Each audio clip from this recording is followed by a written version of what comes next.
بسم الله الرحمن الرحیم. زه ډاکترصاحب بیا هم ستاسو په خدمت کې یم او دا پریزنټیشن د drug and toxin-induced changes in blood pressure in pulse په باره کې دی او په دې پریزنټیشن کې د هغو دوایانو او یا زهري موادو نه نوم اخیستل کیږي چې د شخص په نبض یا هارت ریټ او وینې فشار باندې تاثیر لري. په دې لکچر کې د هغه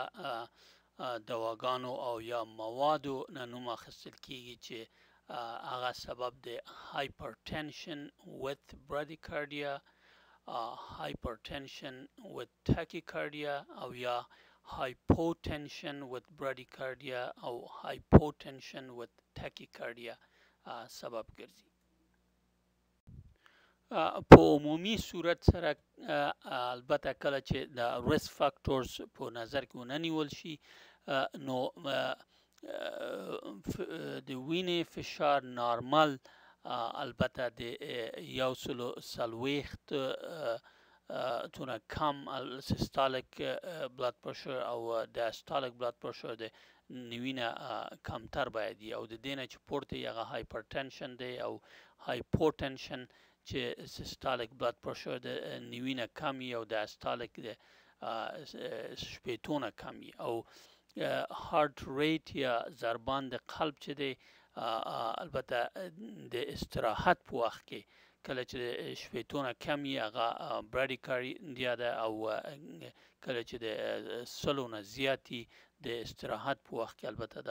ټاکیکارډیا ده. مګر د خوب په وخت کې دا کیدای شي چې د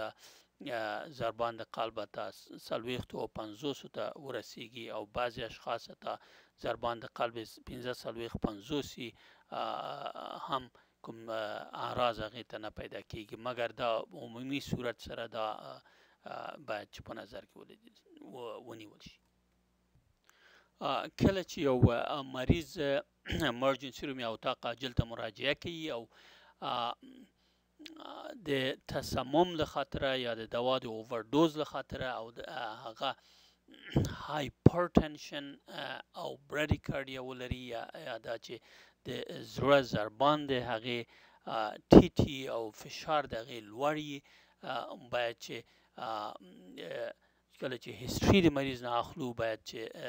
هغه دواګانې یا مواد چې د دې حالت سبب کیدی شي باید چې موږ په نظر کې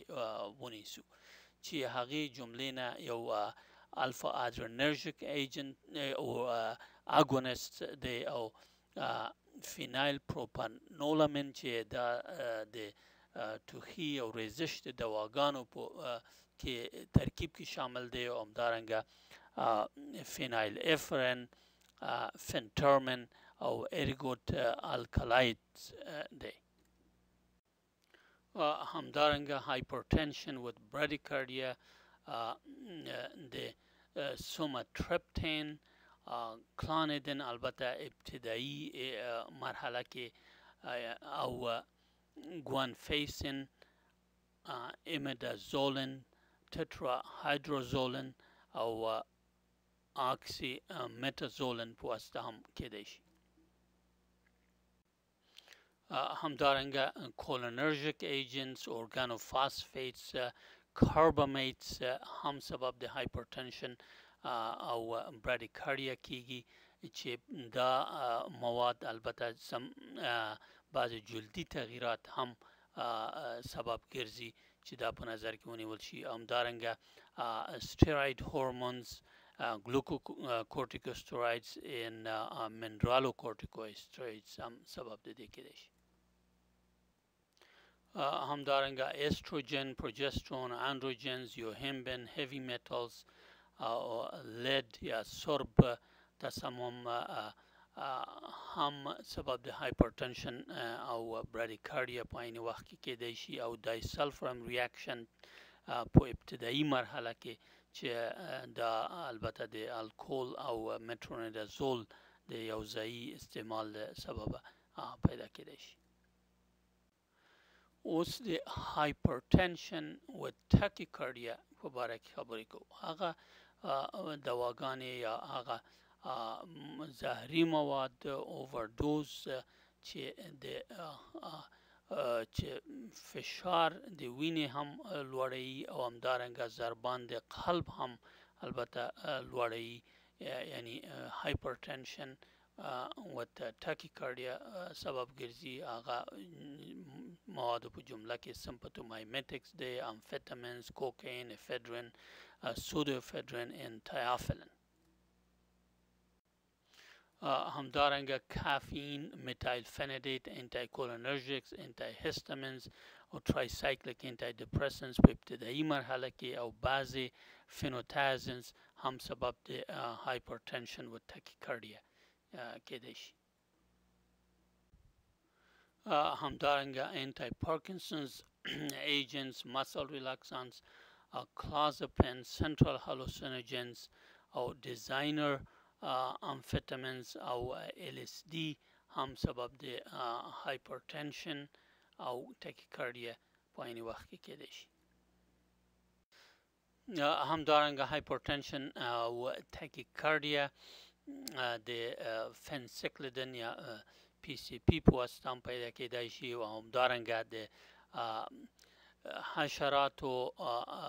د زهر، مثلا د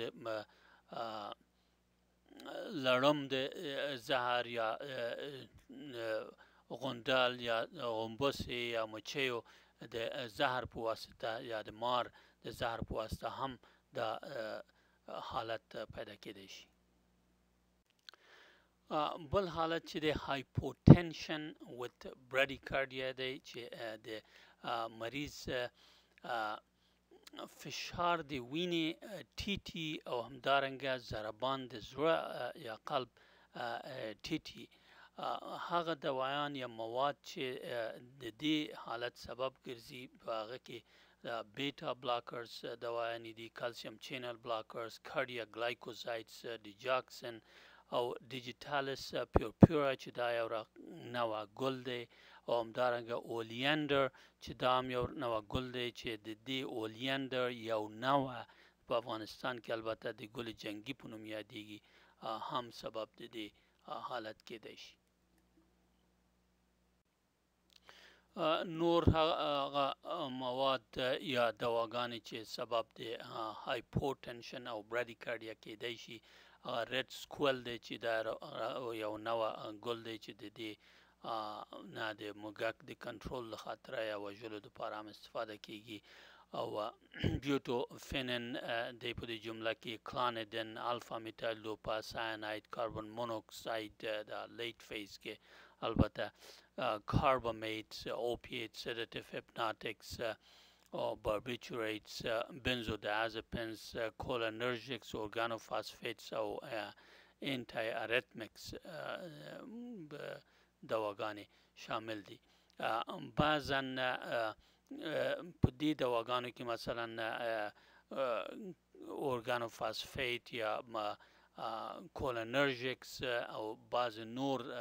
دواګانې یا مواد بعضا د هایپوټنشن سبب کېدای شي، بعضا د هایپرټنشن د هغه د باډي ریاکشن د خاطره چې کله چې براډیکارډیا ټاکیکارډیا پیدا شي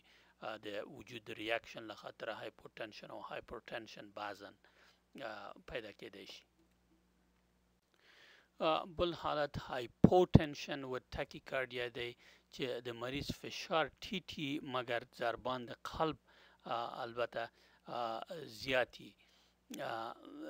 چې دا د بیټا ادرینرژیک ایجنټس په واسطه کېدای شي، تیافلن، البیوټرول، آیزو پروټرنول، ټربیوټلن او کافین هم سبب د دې حالت کېدای شي.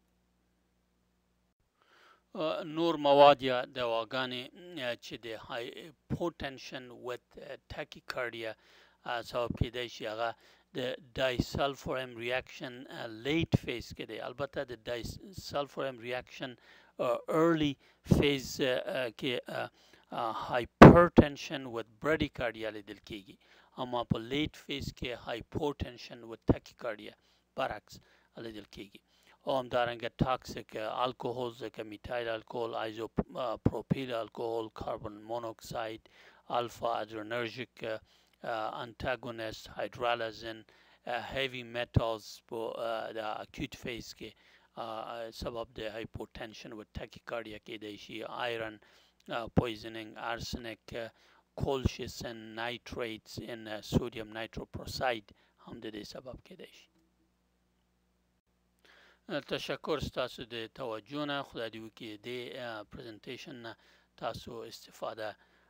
کړې وي.